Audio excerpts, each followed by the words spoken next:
Le pouvoir des mots positifs. Grande question. La communication verbale est le fil conducteur dans les interactions humaines et des difficultés aussi lors d'un échange qui peuvent provenir d'une différence de signification des mots d'un individu à l'autre, de ce qu'un mot veut dire pour l'un ou pour l'autre. La représentation d'images mentales est activée de manière inconsciente à l'écoute des mots. Par exemple, couscous ou ranger. On voit des images, parfois plus que des images même, à des sensations, des odeurs, des souvenirs. En lisant, les mots peuvent aussi faire émerger du coup des sensations. À l'entente aussi, lorsqu'on entend un mot, cela peut évoquer des souvenirs, des sensations, de relaxation, des tensions, des peurs, de la chaleur, des souvenirs agréables, désagréables, bref. Ils peuvent aussi faire ressurgir des souvenirs de situations passées. Un simple mot peut avoir un pouvoir. L'emploi d'une négation a lui un impact impressionnant sur notre cerveau, parce que le cerveau ne voit pas la négation. Donc, lorsque l'on dit par exemple « ne pensez pas à quelque chose », eh bien, il va se passer l'effet inverse dans notre cerveau. Et on va être focalisé sur ce qu'on s'était dit ne pas avoir à penser. Par exemple, ne pas penser au clown qui est dans notre jardin. Eh bien, qu'est-ce que notre cerveau va avoir envie? Uniquement de se focaliser sur l'idée voir le clown dans le jardin. Voilà.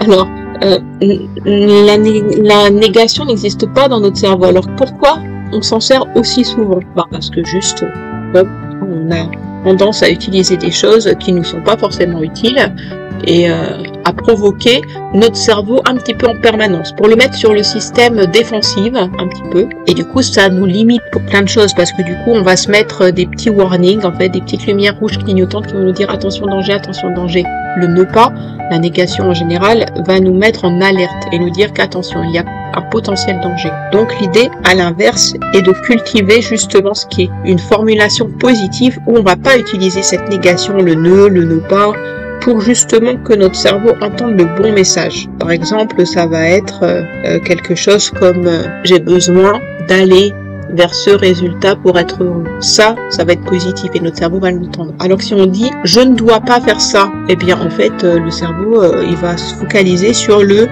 il ne doit pas par exemple rester en pause, et ben il va comprendre qu'il faut rester en pause. Donc là c'est pas du tout ce qu'on a imaginé pour notre vie épanouie, c'est pas du tout l'idée d'être en pause, parce que si on est en pause, il se passe rien. Parce que si on attend qu'il se passe quelque chose alors qu'on fait rien, on tourne en rond. Donc vraiment, l'importance des mots positifs pour aller de l'avant, c'est juste tout simplement quelque chose qui vous permettra de gagner en confiance en vous et surtout de vous donner les bons messages pour que votre cerveau l'enregistre. Votre cerveau est quand même juste votre disque dur et vraiment comme sur un ordinateur, ce disque dur il fonctionne pas bien ou il comprend pas bien les informations transmises, et ben ça capote, ça fonctionne pas de façon optimale. L'idée c'est que vous puissiez mieux utiliser votre cerveau en mettant en avant davantage de phrases positives, en oubliant petit à petit, en éliminant même tout ce qui est connotation négative. Cultivez le positif et alors votre cerveau comprendra mieux ce que vous lui demandez. Parce que si vous voulez que votre cerveau agisse concrètement et précisément avec ce que vous lui demandez, il faut être clair avec lui. Mais vous ne pouvez pas donner des informations à moitié claires. Quelque chose de négatif qui est finalement ce que vous voulez, juste le cerveau il comprend pas en fait. Du coup, l'idée est de cultiver et de nourrir votre cerveau de formulations positives. Votre défi, si vous l'acceptez, pendant 21 jours, parce que c'est le temps qu'il faut au cerveau pour comprendre qu'une nouvelle chose arrive et comprendre que c'est correct et que c'est ok pour lui, eh bien, amusez-vous à transformer chaque phrase négative que vous vous sentez prêt à dire ou à entendre, reformulez-les, ces phrases négatives, de façon positive. Et puis notez-les. 21 jours, c'est le temps nécessaire pour fixer de nouvelles habitudes. Vous serez alors en train de reprogrammer votre propre base de données pour parler de façon positive et aller de l'avant. Un challenge qu'il est possible de faire en famille, évidemment, et de partager avec un maximum de gens. L'effet en est assuré pour gagner en confiance en vous et aller de l'avant vers votre vie de rêve et vous sentir véritablement mieux avec un esprit qui vous portera vers du mieux-être. Donc maintenant, n'hésitez pas, utilisez ce genre de phrases positives et relevez ce défi, ce challenge de 21 jours. À vous de jouer. Revenez vers moi pour me dire comment ça se passe pour vous. À très vite.